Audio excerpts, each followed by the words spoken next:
The book we're diving into today is Stop Self-Sabotage by Dr. Judy Ho. This book answers a very important question. Why do we sometimes stop ourselves from succeeding? Why do we find ourselves repeating the same mistakes that hold us back or harm us, even when we know what's right? The book explains what self-sabotage is, why it happens, and how we can stop it with practical steps. Let's dive deeper into the book.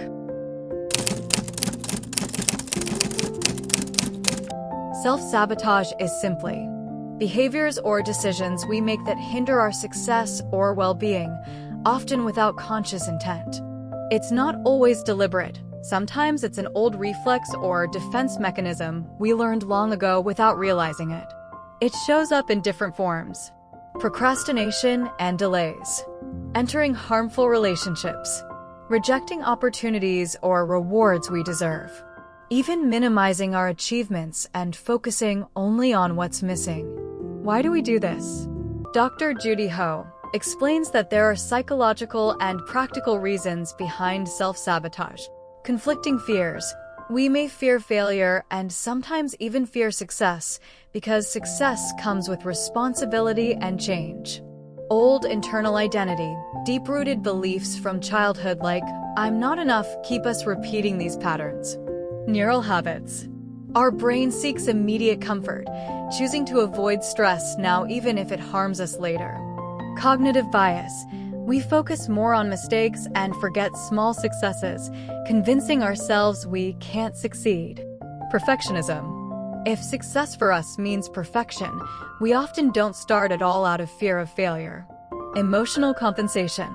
Sometimes we engage in harmful behaviors, like overeating or avoiding relationships, as a way to cope with internal pain or guilt. Self-sabotage is not just a bad habit, it's a chain of psychological patterns formed over time. The first step to change is to name it and understand it. Recognize that the behavior holding us back is not weakness, but a signal that we need to confront old fears or beliefs to free ourselves.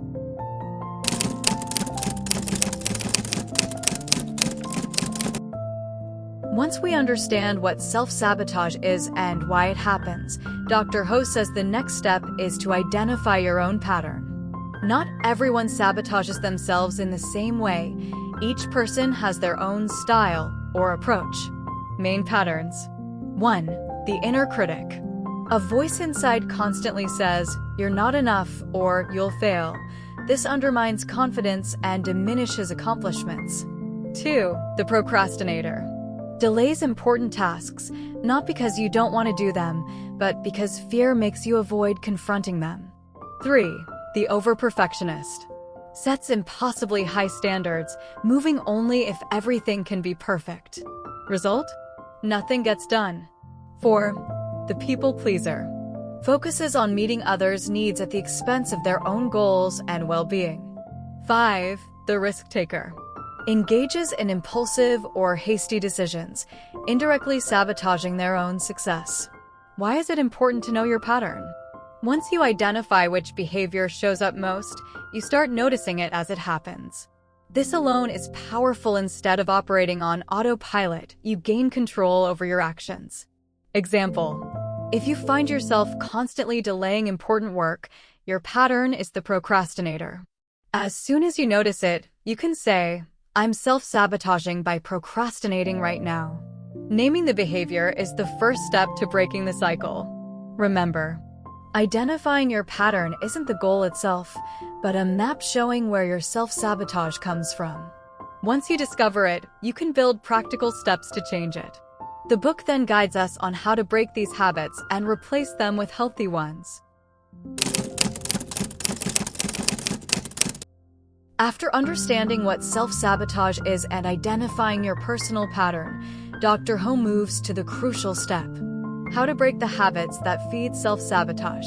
The idea is not just to know the problem, but to actively work on changing it. 1. Identify the behavior. Pick a specific situation and write it down. When does self-sabotage appear for you? At work? In relationships? In daily decisions? Example: I usually delay my work until the last minute.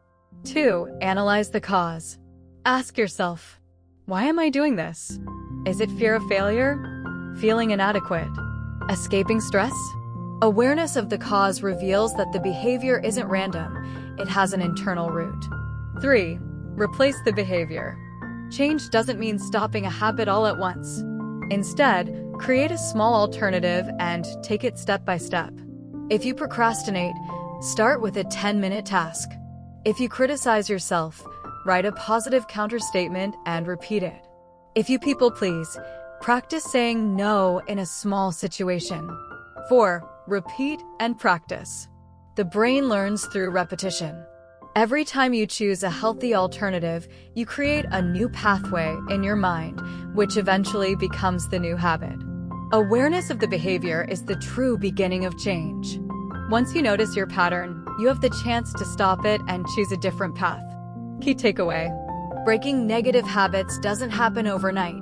It's a gradual process. Notice the behavior. Analyze the cause.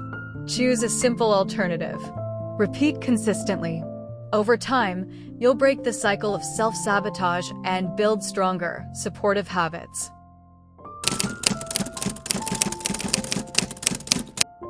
Dr. Ho emphasizes that it's not enough to stop negative habits. You also need to build habits and strategies that strengthen and support you. This step transforms change from a temporary effort into a lasting lifestyle. 1. Positive self-talk. Train yourself to hear a supportive voice instead of letting the inner critic dominate. Replace "I'm a failure" with "I'm learning step by step." Replace "I'll never succeed" with "I'm trying and every experience strengthens me." Quick exercise. Write down a negative statement you often say and turn it into a positive one, repeating it daily. 2. Setting healthy boundaries. Self-sabotage often appears when we let others drain our time and energy. Boundaries are not selfish. They protect you and allow you to help others consciously. Say no when a request would harm or overwhelm you. 3. Practicing small, simple habits. Change starts with small steps, not huge leaps. Example: if you want to add exercise to your day, start with 5 minutes, not an hour. Small habits grow and solidify over time. 4. Celebrating small wins. You don't have to wait for a big achievement to feel successful. Each time you choose a healthy alternative or take a small step, celebrate it. This links change to internal reward and satisfaction. When you build a healthy relationship with yourself, self-sabotage stops and the journey of self-building begins. Key takeaway: these strategies make change realistic and sustainable. Replace criticism with encouragement. Set clear boundaries. Start with small steps. Celebrate every progress. Result: over time, not only do you stop self-sabotage, but you also build a stronger, more confident version of yourself.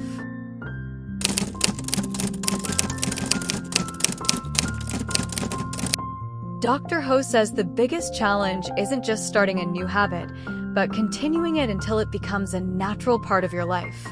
This requires patience, commitment, and repetition. 1. Write clear, achievable goals. Not just any goal, it must be specific. Instead of "I want to be organized," write "I will spend 10 minutes each day organizing my desk." The clearer and smaller the goal, the higher the chance of sticking to it. 2. Daily review. Each day ask, which new habit did I work on today? What was challenging? Daily review keeps you aware of progress instead of leaving it to chance. 3. Flexibility with yourself. Change isn't a straight line.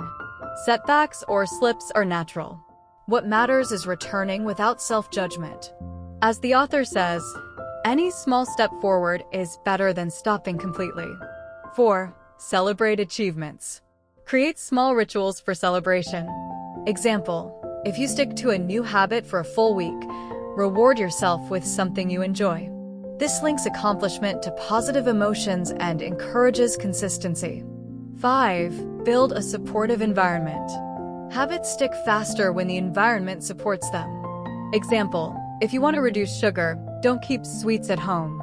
If you want to write daily, keep your notebook and pen visible. Remember, integrating new habits means clear goals, continuous review, flexibility with yourself, celebrating small steps, a supportive environment. Over time, change becomes a natural part of daily life, not just a temporary experiment. Self-sabotage is not fate.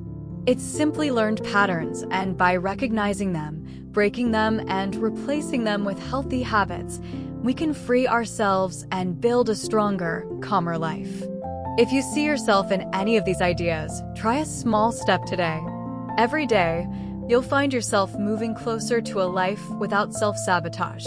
Don't forget to subscribe to the channel and share the video if you found it helpful.